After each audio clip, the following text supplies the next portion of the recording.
ओम शांति 1/7/2026 प्रातः मुरली। ओम शांति। बाप दादा मधुबन। मीठे बच्चे, हाजी बाबा, सारी दुनिया को शांति देना एक बाप का ही काम है। इसीलिए कहते हैं हे शांति देवा। तो प्राइज भी बाप को मिलनी चाहिए। प्रश्न है, कौन से बच्चे बाप को पूरा पूरा फॉलो कर सकते हैं? उत्तर है, जो बाप के समान पावन बनते हैं वही पूरा पूरा फॉलो कर सकते हैं। दूसरा, जो पक्के आशिक बने वही मुझ मासूम को फॉलो कर सके। ऐसे आशिकों को ही मैं साथ ले जाता हूँ। इसीलिए शास्त्रों में दिखाते हैं गौ का पुछ पकड़ने से पार हो जाएंगे। अब यहाँ गौ की या पुछ की तो बात ही नहीं है। गीत है, तू प्यार का सागर है। ओम शांति। बाप दादा दोनों है ना। अब यह तो बच्चे जानते हैं कि आत्माओं का बाप शिव बाबा है। यह भी तुम जानते हो कि मैं पतित पावन हूँ, मैं निराकार हूँ। तुम भी निराकार हो, शांत स्वरूप हो। निराकार बाप भी शांत स्वरूप है, आत्मा भी शांत स्वरूप है। आत्मा का स्वधर्म है ही शांति। तुम्हारा निवास स्थान है शांति धाम।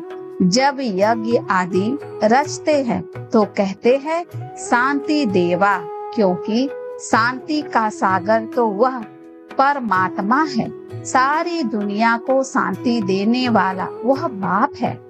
ऐसे बहुत है जिसको शांति के पीछे प्राइज मिलती है।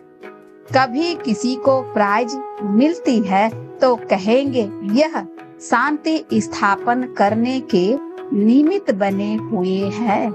इसमें बड़ों बड़ों के नाम लेते हैं। अब शांति तो चाहिए सारी दुनिया में, नहीं तो अशांत में रहने वाले औरों को भी अशांत करेंगे। यह है ही रावण राज्य।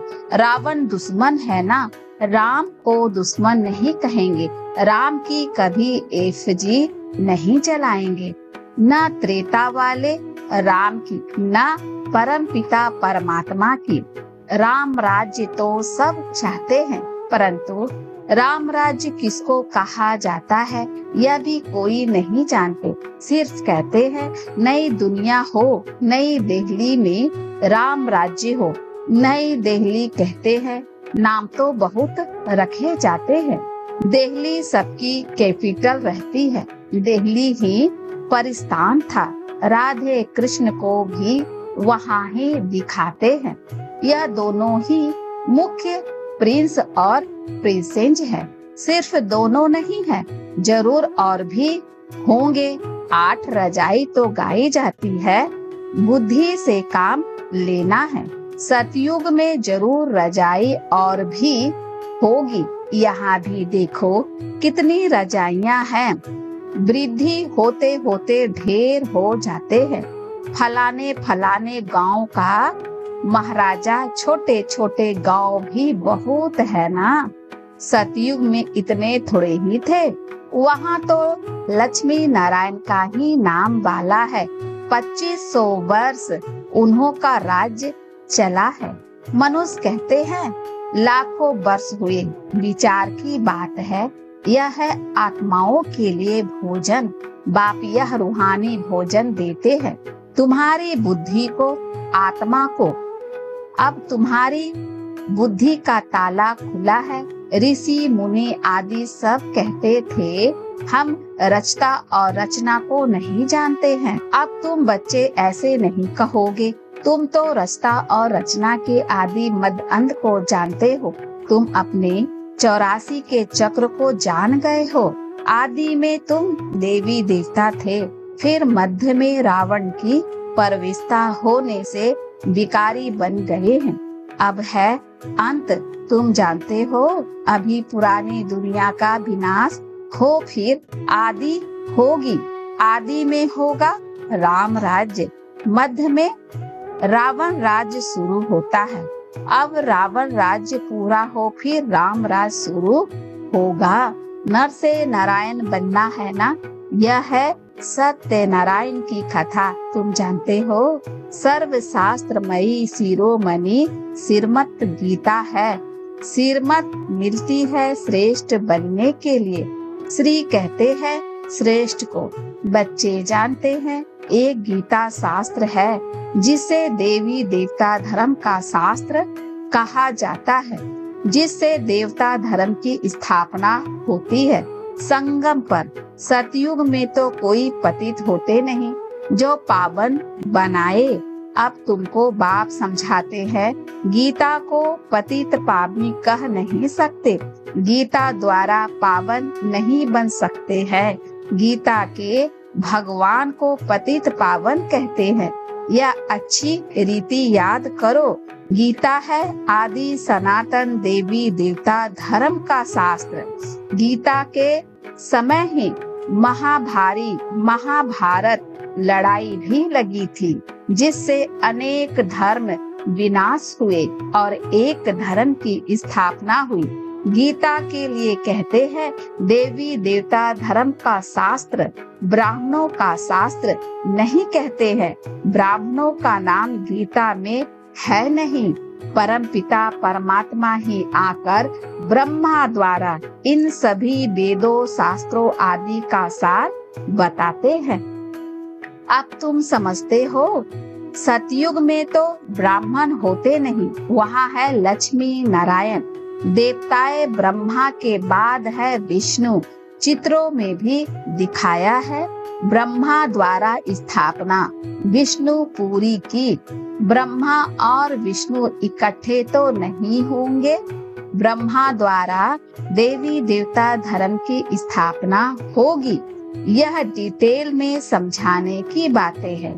अभी तुम बच्चे शिव बाबा से स्वर्ग का वर्षा लेते हो। हकदार ठहरे ना। मुख्य धर्म शास्त्र है 4। श्रीमद् भगवत गीता है नंबर 1 शास्त्र, जिससे नंबर 1 धर्म की स्थापना होती है। फिर होते हैं इस्लामी, बौद्धिक। एक गीता ही है जिसमें श्रीमद् भगवत गीता लिखा हुआ है और कोई शास्त्र में श्रीमद् नहीं है। श्रीमद् इस्लामी वे श्रीमद् बौद्धि शास्त्र नहीं गाया जाता। श्रीमद् भगवत गीता है ही एक। उससे कौन सा धर्म स्थापन किया? आदि सनातन देवी देवता धर्म की स्थापना हुई और स्थापना होती है।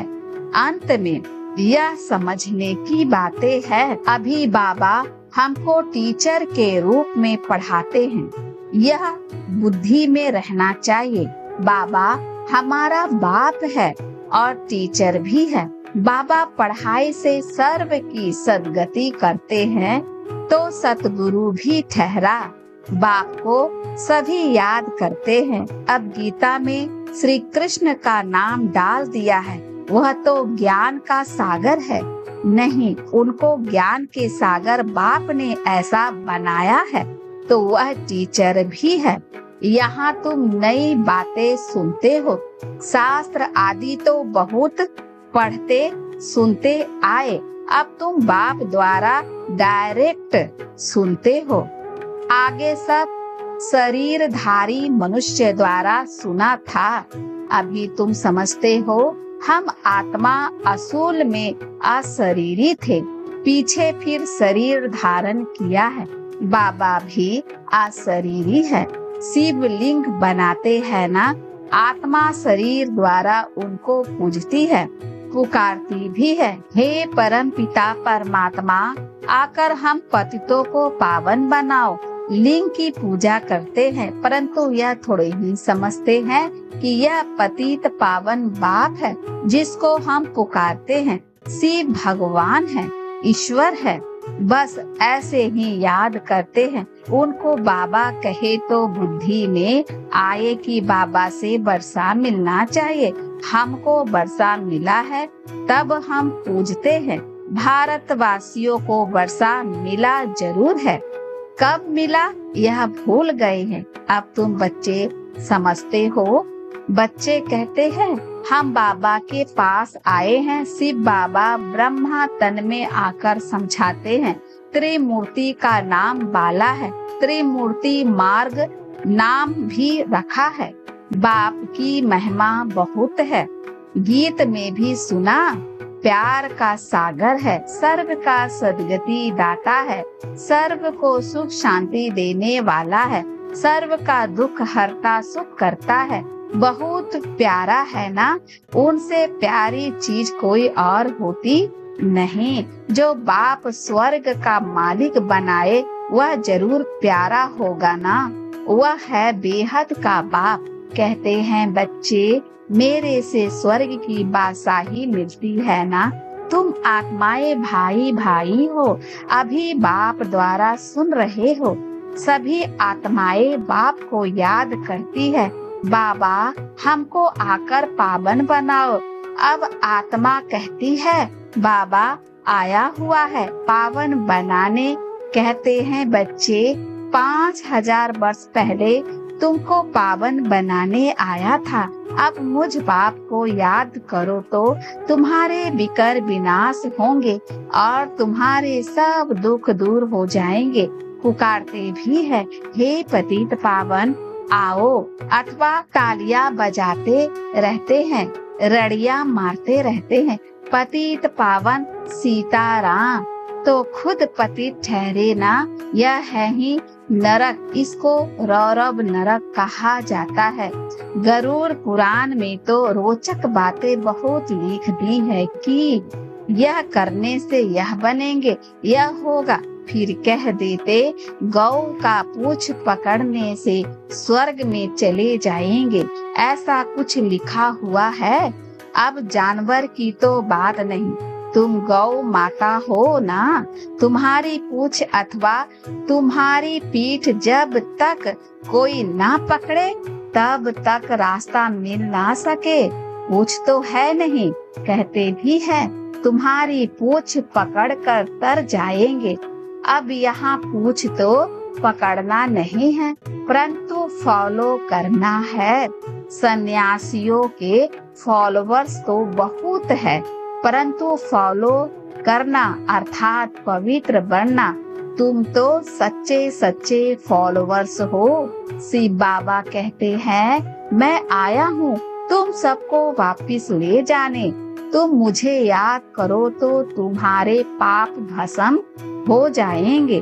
पावन बनने बिगर फॉलो कर नहीं सकेंगे।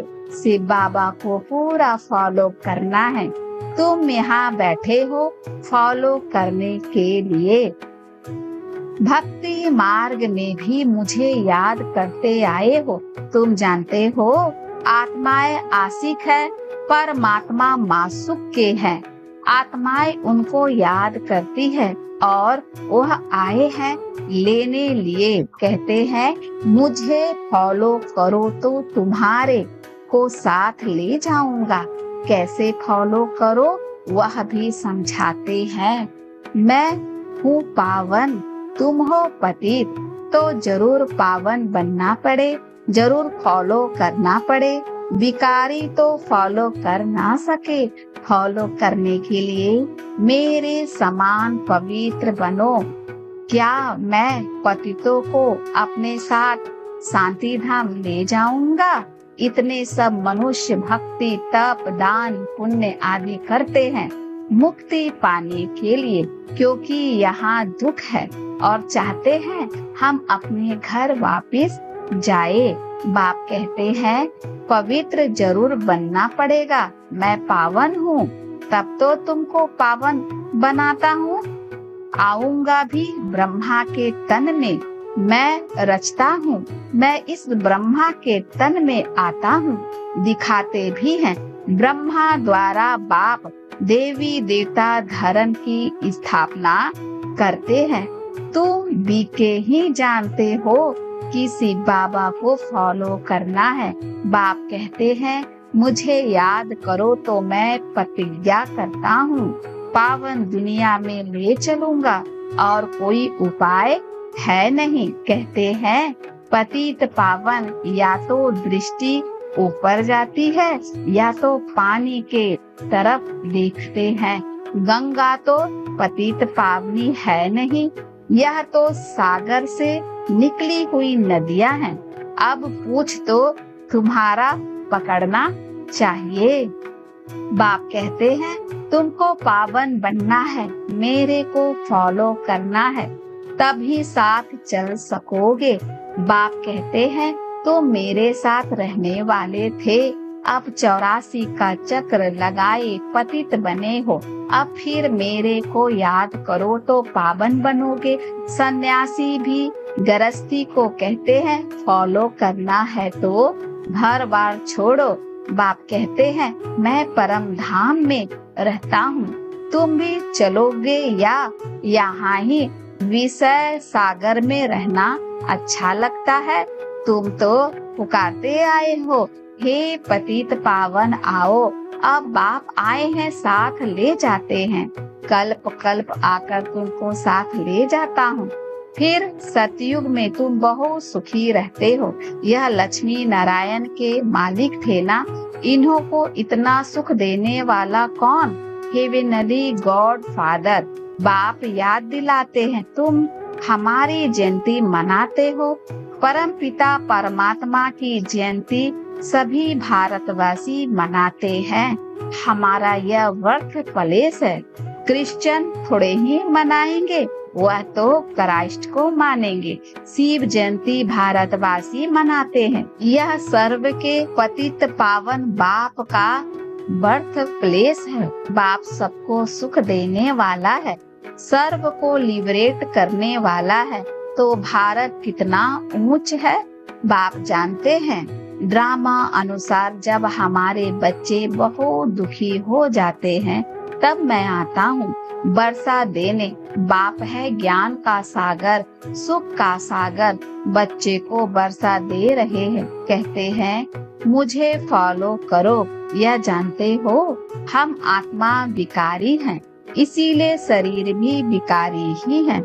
सतयुग में आत्मा पवित्र है तो शरीर भी पवित्र मिलता है। अब बाप कहते हैं बच्चे पावन बनो, याद से ही तमो प्रधान से सतो प्रधान बनेंगे। अच्छा मीठे मीठे सिख लद्दे बच्चों प्रति माता पिता बाप दादा का याद प्यार और गुड मॉर्निंग। रूहानी बाप की रूहानी बच्चों को नमस्ते।